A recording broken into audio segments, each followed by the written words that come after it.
So I'm very pleased to welcome Conrad Prince, who may well have been Alex Cresswell's boss in another life. So may even know even more than Alex Cresswell, but we'll find out. So welcome to Conrad, former Deputy Director of GCHQ, and also Dmitri Alperovitch. Great to see Dmitri, as is well known, co-founder of CrowdStrike, and hi to Gordon Corera. Suzanne, you want to say that as well?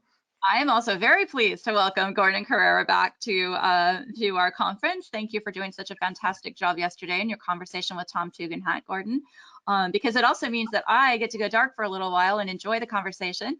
I will come back toward the end after this to bring in any questions from our audience. So gentlemen, over to you, and thank you.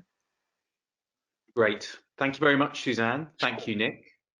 And welcome to Dmitri and Conrad.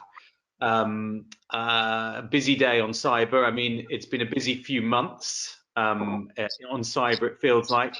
Someone the other day in the UK was saying that actually it's been the busiest patch they can remember since that period in 2017 where we had NotPetya and the WannaCry attacks. And certainly it's the first time we've had a kind of comparable group of really major cyber incidents, SolarWinds, Microsoft Exchange, and now Colonial Pipeline, all kind of colliding. And I do remember back in 2017, there was this sense, well, this is the moment cyber goes mainstream and everything changes. And then it kind of went back a bit to normal and behaviors still stayed the same and some of the same problems still kind of occurred. I wonder if I could just start with asking you two whether you think this is different, whether we're at a different point now, whether policy is going to change, whether behavior from companies are going to change. Dmitri, do you want to go first?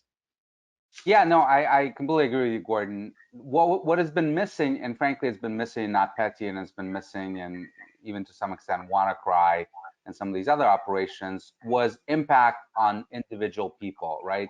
Yes, when FedEx goes down or Maersk goes down, it has obviously huge impacts to the economy, but it doesn't really impact the majority of the population.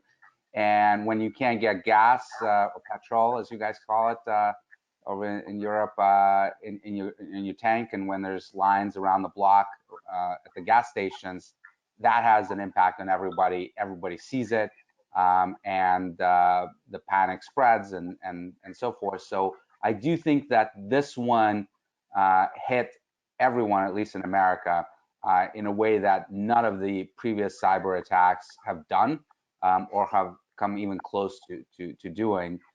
So I do think it's a game changer. And listen, the Biden administration was very concerned about it, not just as a cyber crisis to mitigate, but they were super concerned about the political implications. Obviously, we've got a very partisan environment in which Republicans were accusing the Biden administration of being the next Jimmy Carter and harkening back to the 1970s and the shortages of gas back then. So that all makes this much more important as a cyber crisis than any of the past ones, even though from a technical perspective, it was fairly run-of-the-mill ransomware attack that we have seen, thousands of times over the last few years. Conrad, what's your perspective on it? So yeah, I mean, I think that's absolutely right as far as the United States is concerned, and it's really interesting to see all the things coming out of the Biden administration and all of the activity there, which I think is really encouraging, certainly on the back of the last few years. I think it might be slightly different in the UK. I mean, clearly we haven't been impacted in the same way by the Colonial attack. We were less impacted, much less impacted by SolarWinds. I think wait and see for the UK side. I do think that although at the government level, our public response to SolarWinds has been a lot more low-key than in the US, and we can talk about what SolarWinds was and wasn't maybe later on. I do think behind the scenes it did have quite a big impact, and I think from the government policy point of view, we are, we've just issued our integrated review. We're going to issue a new national cybersecurity strategy in a few months' time. So I think in a way the timing of SolarWinds, Microsoft Exchange has been quite helpful in concentrating minds within government. Whether it will have a significant impact, because obviously for us, you think of WannaCry and the NHS was the kind of totemic thing in the UK, I think. So whether it will really shift the dial on this side of the Atlantic quite so much remains to be seen, I think. Yeah, we'll come on to solar winds in a minute. Just staying for a moment, Dmitri, with the Colonial Pipeline. You had an interesting tweet the other day, I noticed, where you said we don't have a ransomware problem, we've got a Russia problem. I wonder if maybe you could expand on what you meant by that. Absolutely. So here's the problem, and it's sort of a take on something I had said many years ago, that we don't have a cyber problem, we have a Russia, China, Iran, and North Korea problem. What I mean by all these statements is that where those attacks come from matters, and the vast majority of the attacks on a cyber domain come from those four nation states, either from the governments themselves, militaries and intelligence services of those countries executing those operations, or criminals that they're harboring or at least allowing to operate freely inside of those countries that are doing their cyber criminal operations from those regions. And when it comes to ransomware, the vast majority of the sophisticated ransomware operations, certainly not all, there's ransomware coming from Iran and North Korea as well, but the vast majority of it is coming from criminal groups operating inside of Russia. Many of these criminal groups, the United States has indicted and has provided evidence to the Russian law enforcement about their criminal activities, and yet nothing has been done against those groups. Many of them are still operating freely and fully in the open, literally under the noses of the Russian law enforcement. So the only conclusion we can draw from that is the Russian government has no interest in going after these criminals. They like the fact that they're hitting the West and are using them as sort of an extension of their asymmetric power. And we know that in some cases they go even beyond that and actually recruit some of these people into the Russian intelligence services and continue to allow them to moonlight on the side and execute their criminal operations, sometimes in conjunction with the operations they do for the state. So given that, I think that the problem is Russia, and we absolutely need to solve it by confronting Russia, demanding that they take actions against those criminals. And I think that part of the response to Colonial should absolutely be a threat that we articulate, a very specific threat to Vladimir Putin, that we still have a ways to go to crank up the sanctions. We still have not targeted their oil sector and the gas sector, which obviously is a huge part of their GDP. We have not targeted Nord Stream 2 in a significant way, which is very strategic to them, the pipeline to Germany. We have not targeted secondary sales of their sovereign debt, which would have significant abilities on significant impacts on their ability to raise debt on the international markets. So there's still a long way to go in terms of the pain that we can inflict on them. And I don't think we should do it proactively, but I think we should articulate that unless we start seeing some arrests, and I would even make it specific. Here's 10 people we want arrested in the next 2 months. And if they happen, then no sanctions go into place. If it doesn't happen, then you can expect to see an escalation. Conrad, what do you think the most effective way of deterring what does seem to be a kind of explosion in ransomware might be? Is it about deterring it, or is it about protecting against it better? Well, I mean, I think for criminal ransomware, where it's criminal attacks, we've got exactly those problems that Dmitri set out. And I think that where we're looking at, certainly in the UK, a lot of the threats, as in other countries, we face are from groups that are operating in the East, in the former Soviet Union, in Russia. Perennially, we've said, well, it's a really difficult law enforcement problem because the Russians won't cooperate with us. So if we either just continue admiring that problem or we do something about it, which is along the lines of being much tougher with Russia to compel some kind of support. And I think, doing that in a much more focused way, I think is worth trying and is worth pursuing, because otherwise we're never going to really address that challenge. We're just going to observe it and note it. So I do think there's something around that. I think otherwise it does come back to security. It is about cybersecurity. It is about how you therefore incentivize cybersecurity more, and all of those big challenging issues which we need to look at again as well. I mean, and then there are other things that people have talked about banning ransomware, and obviously there's elements of that in the US. I mean, I think that's potentially quite problematic personally. So I think it's like all of these things, it's a combination of actions, but looking at the role of states like Russia in not taking action themselves against these groups where they could do, we've got to decide, are we just going to carry on tolerating that, or are we going to try and get a bit tougher around it?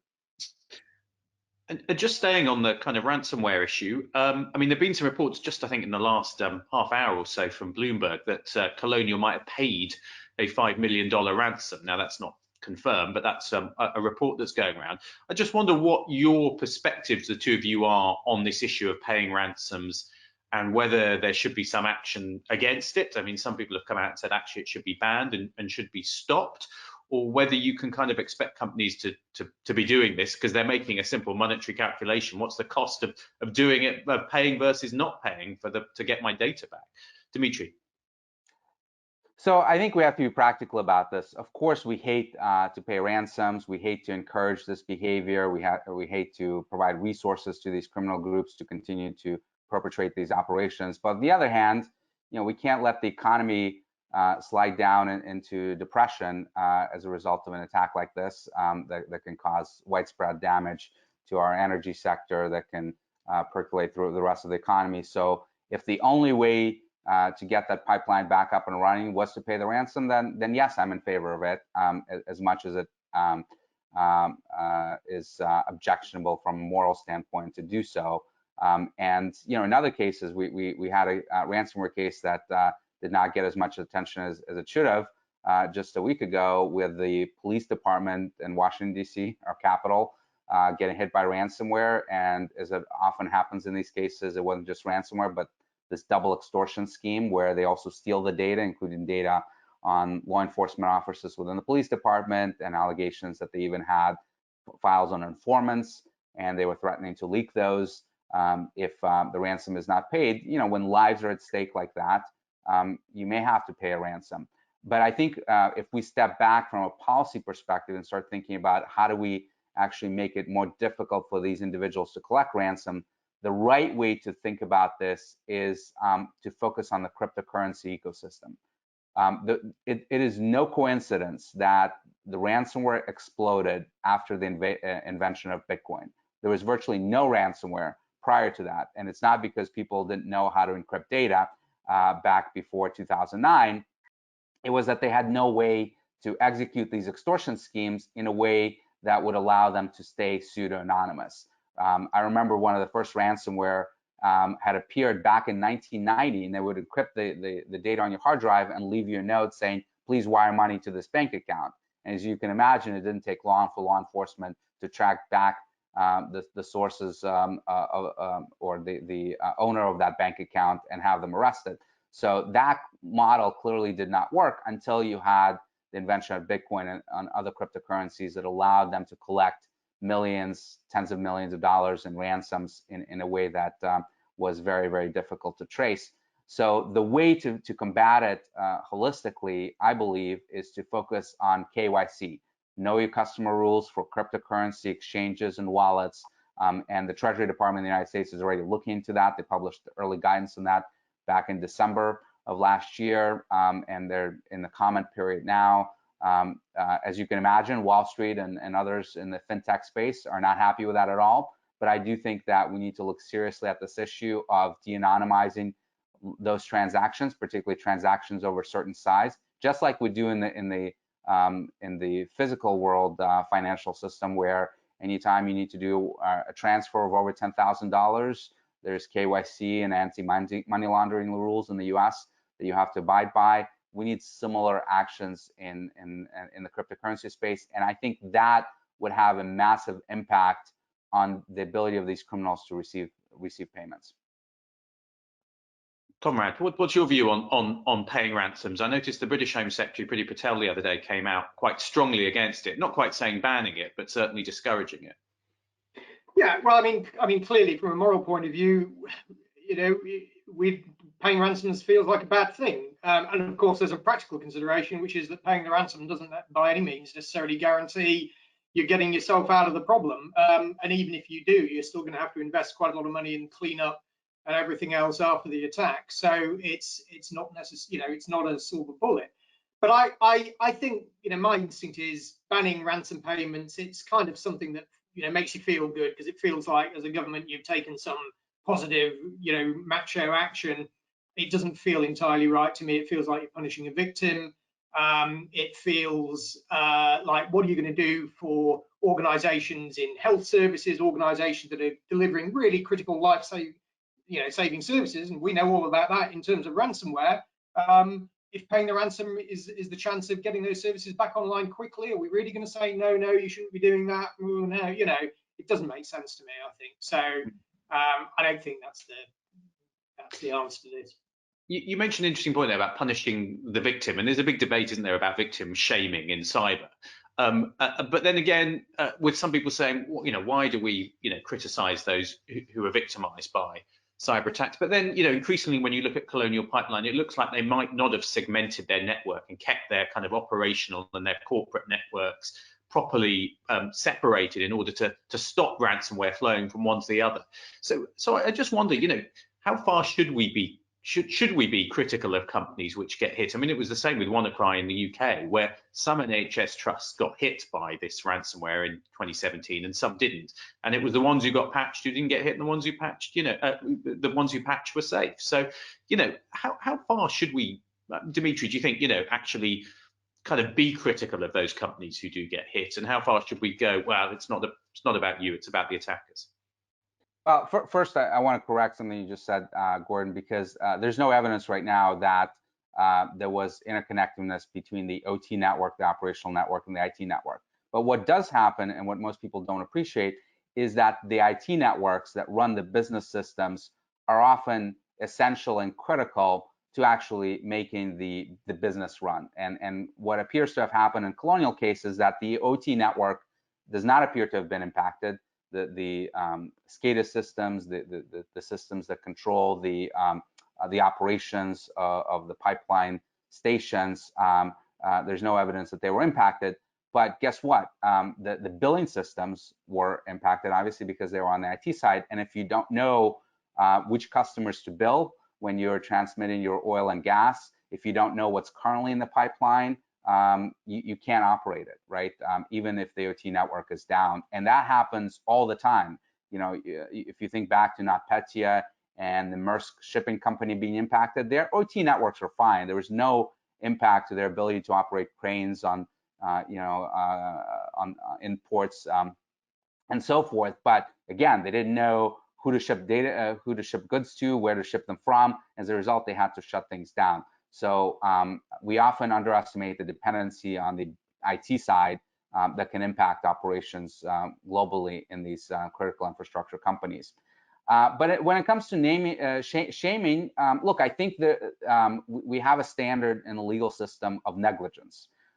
And we do have to look hard at what the responsibilities of these companies are. There's allegations not proven yet that Colonial, even a month and a half after the disclosure of the Exchange vulnerabilities, had not patched. I don't know if that's the case or not, but if that is the case, when you look at the fact that 90% of the victims were patched and you have a company in critical infrastructure that did not do so, that seems like something that the courts will want to take a look at in terms of negligence claims against those companies. Again, I don't know if that happened or not. There are allegations that are not yet proven, but there are degrees of liability, and I don't think in most cases we should shame the victims, but sometimes when they do something so egregious that undermines security, I think some sort of civil liability is completely appropriate. Conrad, I suppose we're in a slightly less litigious culture in the UK, so perhaps I wonder if that actually might encourage information sharing from companies because they're less worried about getting sued, but equally it might encourage them to keep quiet if something happens. Yeah, I mean, I think we still have a very mixed picture in terms of information sharing and building those relationships. I think it's, we have some sectors where that works quite well, but it's been built up over a long period of time, and it's about trust and it's about confidence. And of course, one of the, this is one of the challenges for organizations like our National Cybersecurity Centre, to think about the kind of naming and shaming thing. It doesn't really help for them to have adversarial relationships with core organizations that are on our critical infrastructure, because pretty soon those organizations will, resolve into themselves and stop sharing and stop talking. So, I mean, for example, that's why, you know, it's always been, I think, quite important to air gap the NCSC in the UK, our National Cyber Centre, from the regulators. You know, NCSC is not a regulator. It's there essentially to provide support, enablement, advice, and it can do a bit of behind the scenes sort of, you know, pointing fingers, but fundamentally it's a supportive thing. I think, you know, the interesting thing is the extent to which we can continue to use regulation to provide, you know, more of a stick around some of these things. I think how far, you know, I mean, picking up Dmitri's point, I mean, how far can we use corporate governance standards and corporate governance arrangements to bring cybersecurity and security issues more to the front of people's minds there? I think certainly in the UK, however imperfect regulation is, and you know, the regulation we've got in financial services, which is increasingly focused on cyber, things like the NIS directive, the EU NIS directive, which is about standards in effectively critical infrastructure providers. You know, those things do concentrate people's minds. So I think there's a thing about looking at how we can leverage regulation more, how we can do that with regulators, regulatory bodies that have the knowledge and the skills and the credibility to be able to enforce those regulations and have those conversations. I think in a sort of thoughtful way, that's potentially, you know, a way forward to try and push that, you know, bar up a bit, push those standards up a bit, when exhortation and encouragement and sharing of knowledge and information doesn't do the trick. Dmitri, in the US today, we've got this executive order we're expecting about cybersecurity, which I guess is designed to push up standards through the federal government, raising its requirements. You welcome that? What's your view on it? Yeah, absolutely. So the executive order was just issued yesterday, and it really is a remarkable document, 34 pages long. I think one of the longest executive orders that's ever been done, certainly the longest by a mile on cyber. And you know, I was reflecting on it yesterday, and if you put together all of the cyber bills and executive orders and cyber strategies over the last 2 decades in the US, they don't even come close to the actions that are outlined in this executive policy, so executive order. So truly a fantastic document by Ann Neuberger, who's a Deputy National Security Advisor for Cyber, and her team. And it does a couple of things. One, a lot of the focus, rightly so, is on security of the federal government. I've always believed that the first job of the government is to protect itself. I've been frustrated over the years by all the talk about what the government should be doing with the private sector, regulation and other things, when they were themselves living in a glass house and had a much worse security than almost anyone in the private sector. So focusing first and foremost on getting the departments and agencies in the US government to a much better place with very, very aggressive timelines. We'll see if they can actually roll out things like 2-factor authentication across their networks in 180 days.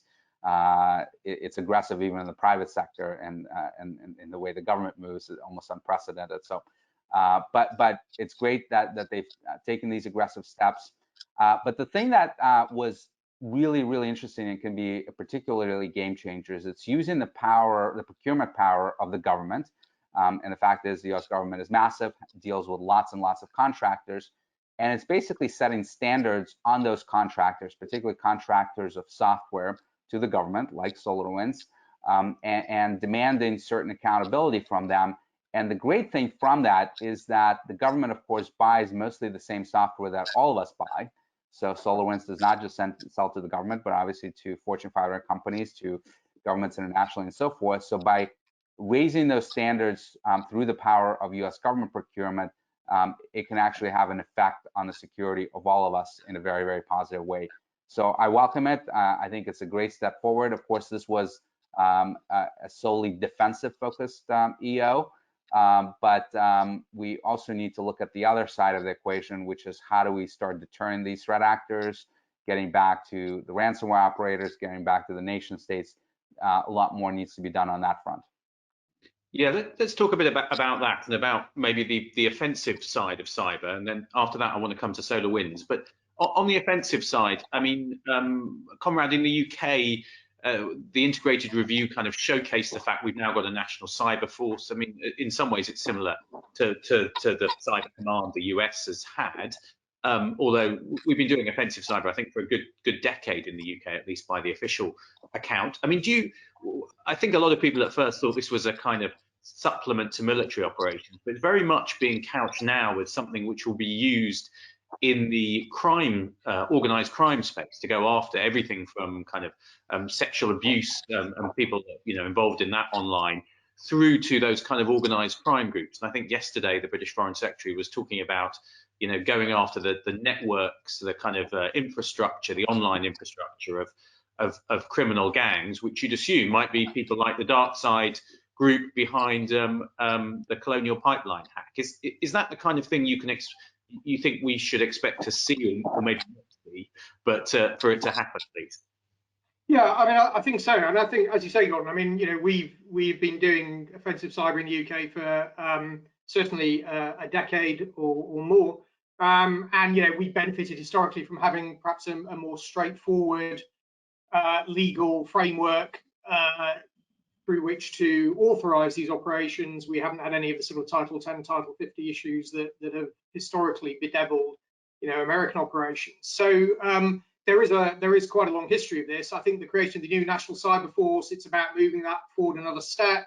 It's about pulling together capabilities and resources from the Ministry of Defence, GCHQ, other bits of government, and just really kind of giving it the next push forward in terms of scale and capacity.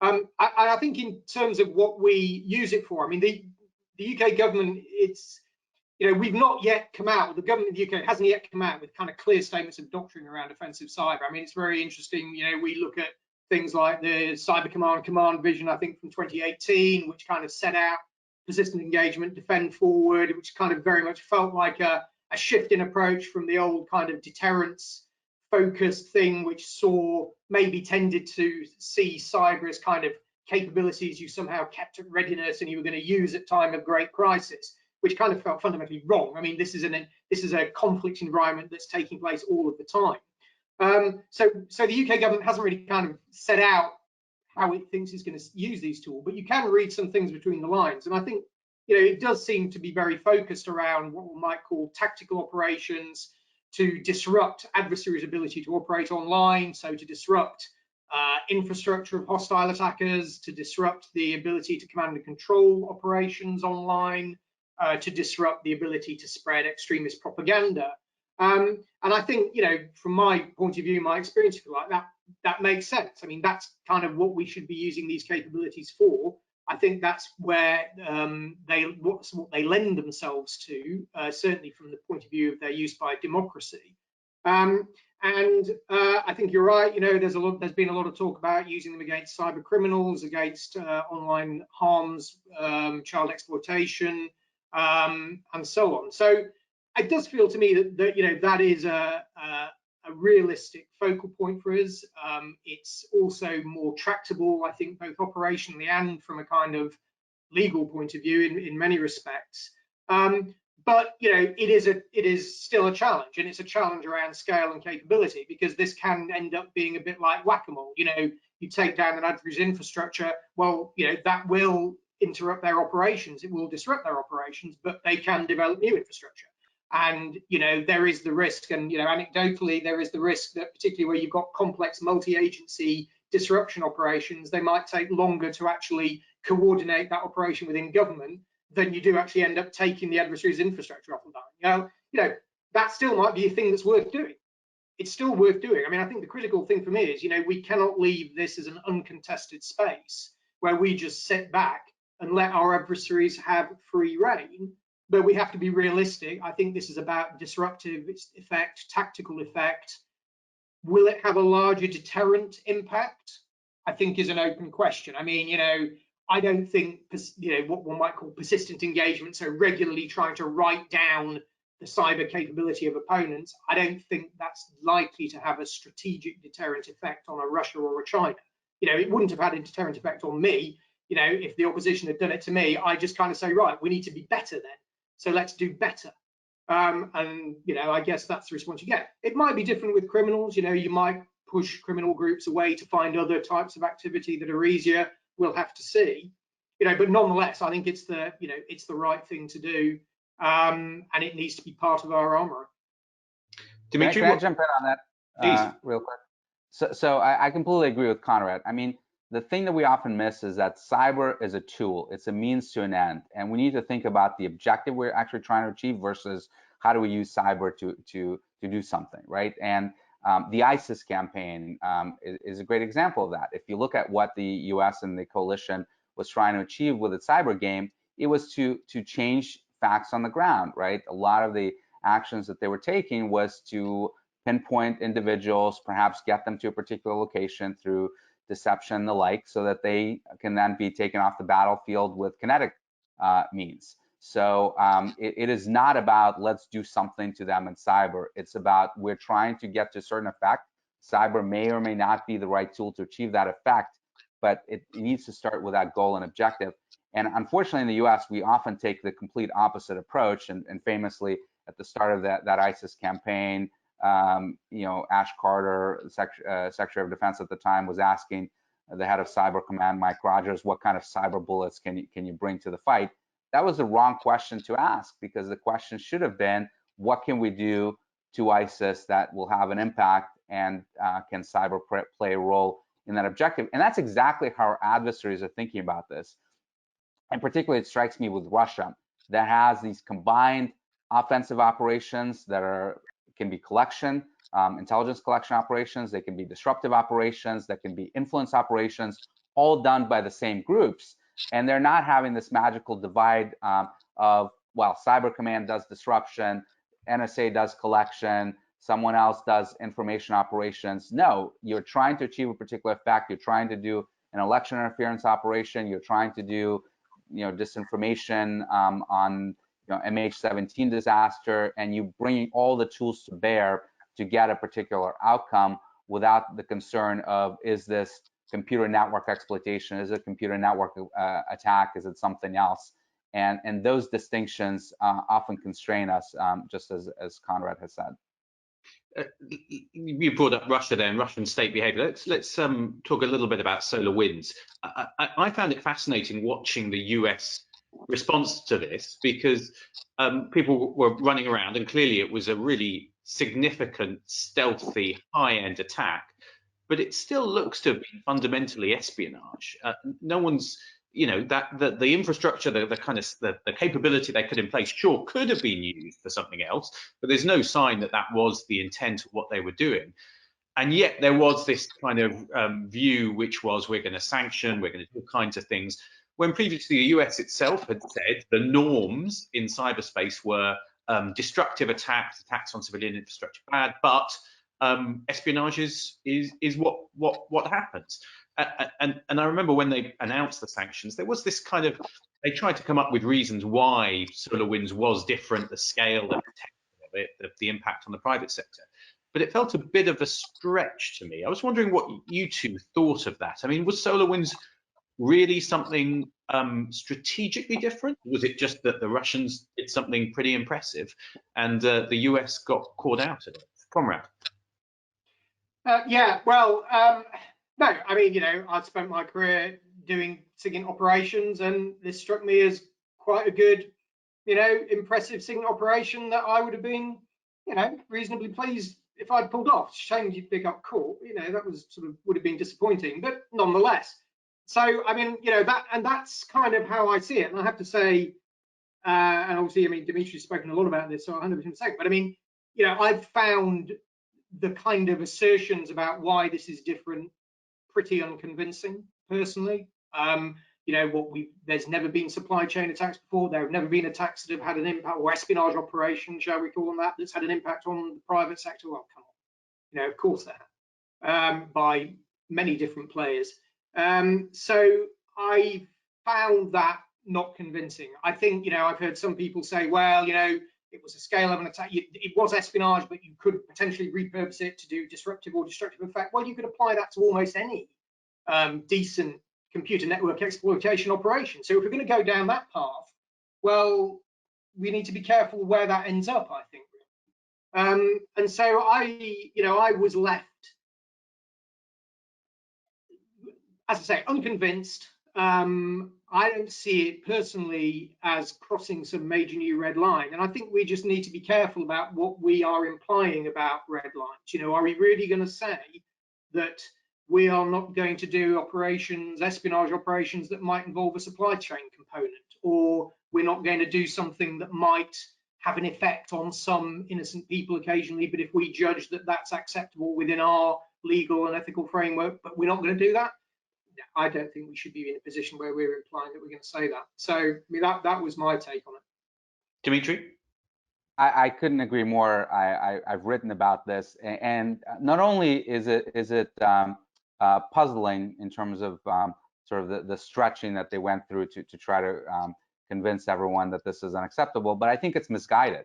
I think it actually creates incentives for the Russians to become more reckless, because if you look at this operation, very carefully planned, very little collateral damage, because 99% of the victims that downloaded the first stage of the SolarWinds backdoor update, they had actually sent a kill switch to them that permanently shut down their malware and prevented them from ever going back into that network. That's exactly the type of operation you want the Russians to execute, to the extent you want them to execute any operation.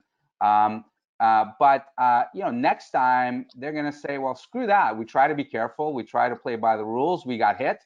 So now we're not going to be that careful. We're going to do things that are much more dangerous and reckless, which, by the way, the Chinese Microsoft Exchange hack was exactly that, right? Not only did the Chinese hack into all these Exchange servers, including Exchange servers that they had no business to be in school districts and hospitals and the like, they literally scanned the entire internet once they realized that their vulnerability will be burned, and compromised everyone indiscriminately, and left them compromised. And more than that, the way that they had compromised them through this web shell implant actually made those networks more vulnerable for others, like cyber criminals and ransomware operators, to come in and further victimize those organizations. So it was the complete opposite in terms of when you contrast it to the SolarWinds operation: reckless, dangerous, indiscriminate.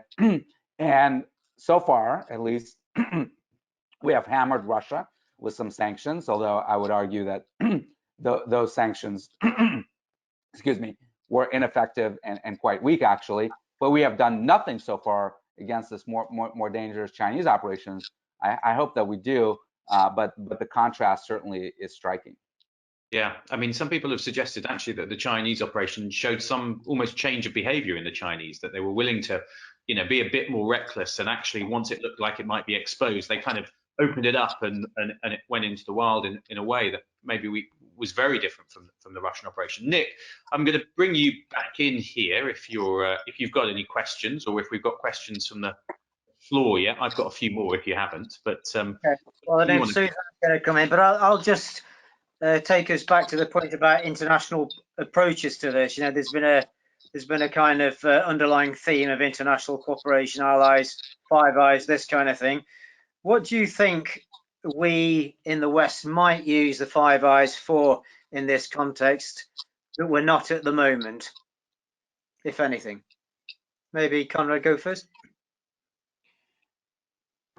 Yeah, well, so I think as we look strategically at the challenges that we're facing around cyber, and then the technology security challenges writ large, they're fundamentally international challenges that we're not going to be able to address ourselves, certainly not we in the UK. And I think that, you know, you're seeing that coming through in UK strategy and thinking now about how we can work with our allies and leverage our allies in different ways. I think the kinds of things to think about are, you know, there's this whole question about the pivot east in terms of technology, Chinese technology. How do we manage the security risk associated with that?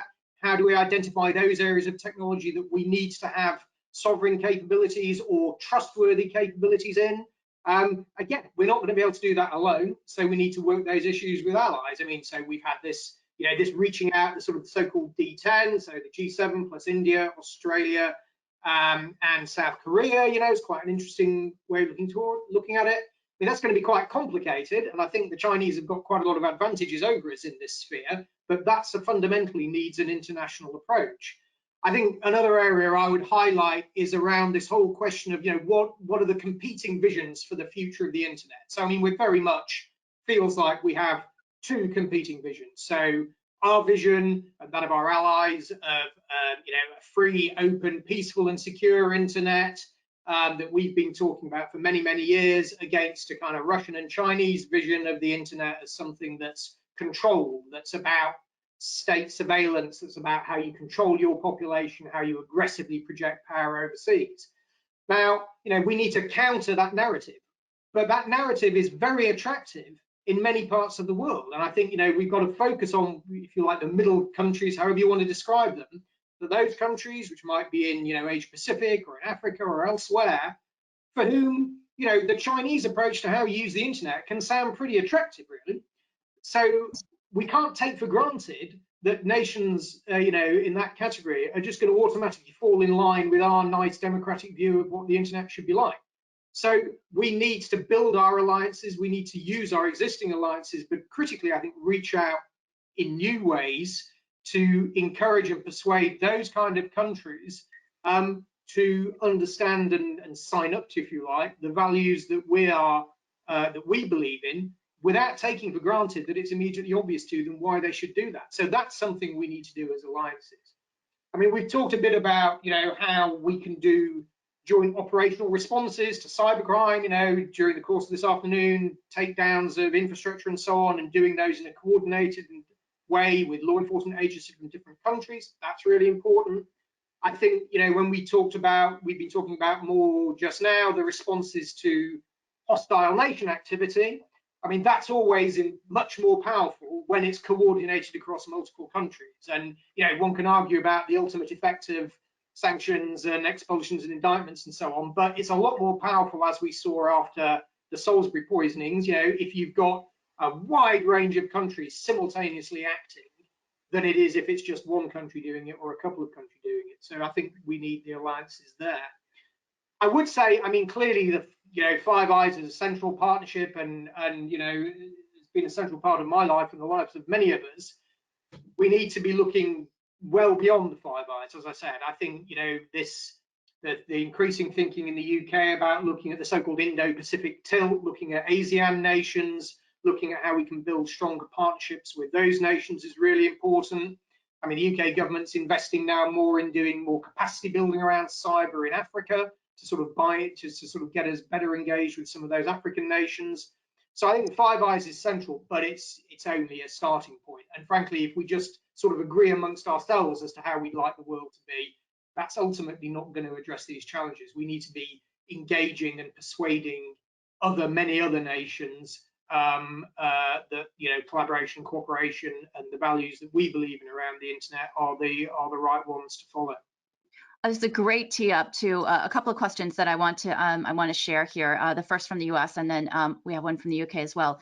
Larry Pfeiffer, who works closely with General Michael Hayden, running the Hayden Center at George Mason University these days, says, what recommendations from cyberspace solarium do you see as most critical for governments to implement? And what can foreign partners or international organizations take from the commission? Dmitri, do you want to start with that? Sure. Well, Solarium, and I was an advisor to the commission, I think has done phenomenal work, and it's great to see now one of the commissioners, Chris Inglis, who I know is a friend of Cipher Brief and Silverado as well, will now be National Cybersecurity Director, hopefully in the very near future, post-confirmation.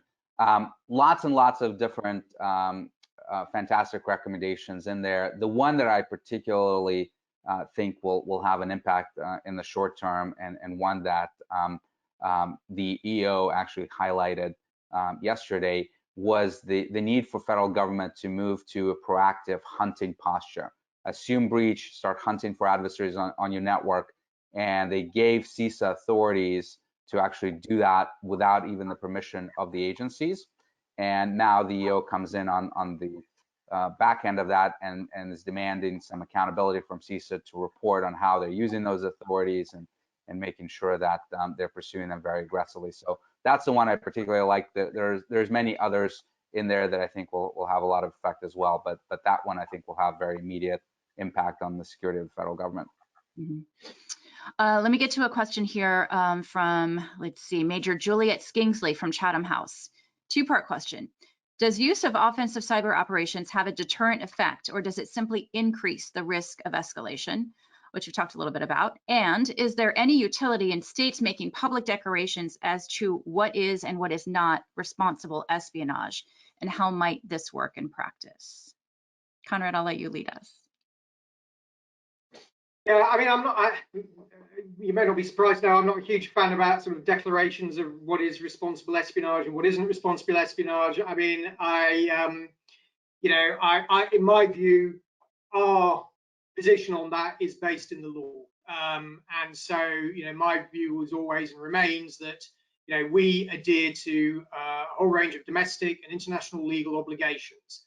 And all of our activity, whether it's espionage, whether it's offensive cyber, let alone anything else, adheres to those obligations. And I think, if we look at some of the things that are relevant in the cyber arena, I mean, we're very fundamentally, we have a very fundamental adherence to the concept of proportionality, which is a concept in the European Convention on Human Rights, which is not an EU statute, something of the Council of Europe. And essentially that says, you can't use a sledgehammer to crack a nut.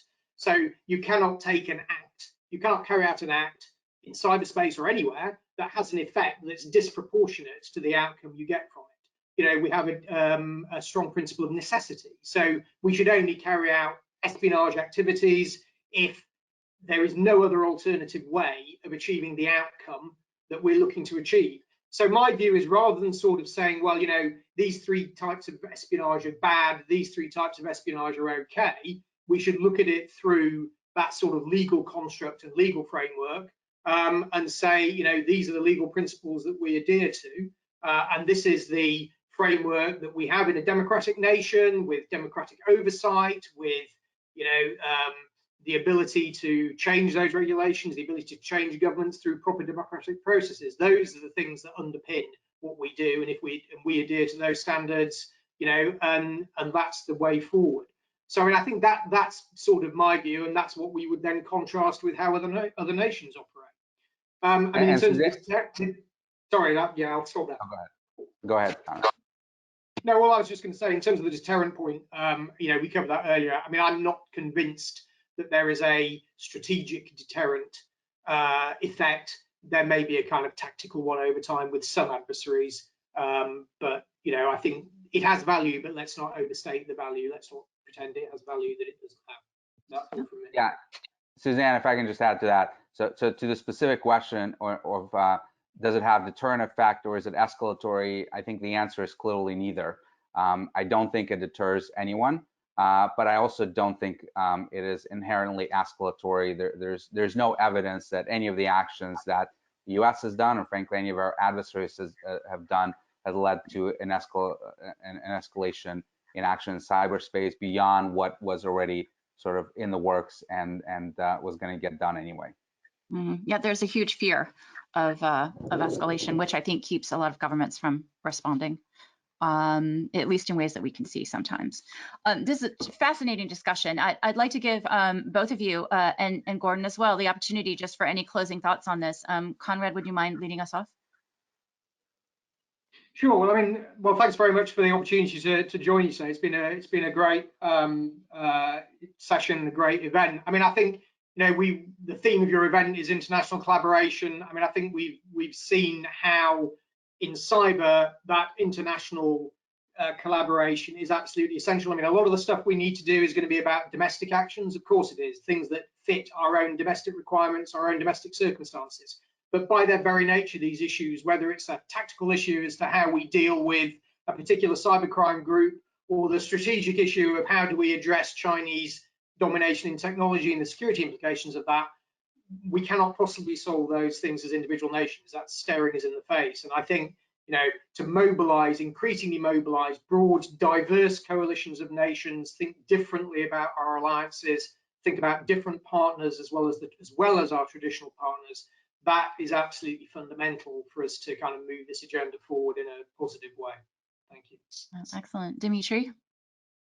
Well, I just want to echo what Conrad said. Today, no democratic nation can, on their own, not America, not anyone else, stand up to the geopolitical challenges we face, not to the rise of China, not to the rogue behavior we're seeing from North Korea, Iran, and Russia. So the unique strength that we have is the power of our alliances. That's, by the way, something that they do not have. You know, Russia and China, it's no accident that they don't have their own equivalent of the Five Eyes alliance or even their own version of NATO and the like, with all the challenges that we sometimes have with those big alliance organizations. But nevertheless, the fact that we have a shared vision, a shared set of principles, shared set of goals oftentimes, that if we can harness that to act in uniform to confront these challenges, that's how we ultimately win. Mm-hmm. I think Sue really laid out a good kind of construct for thinking about that and moving forward with something like that as well.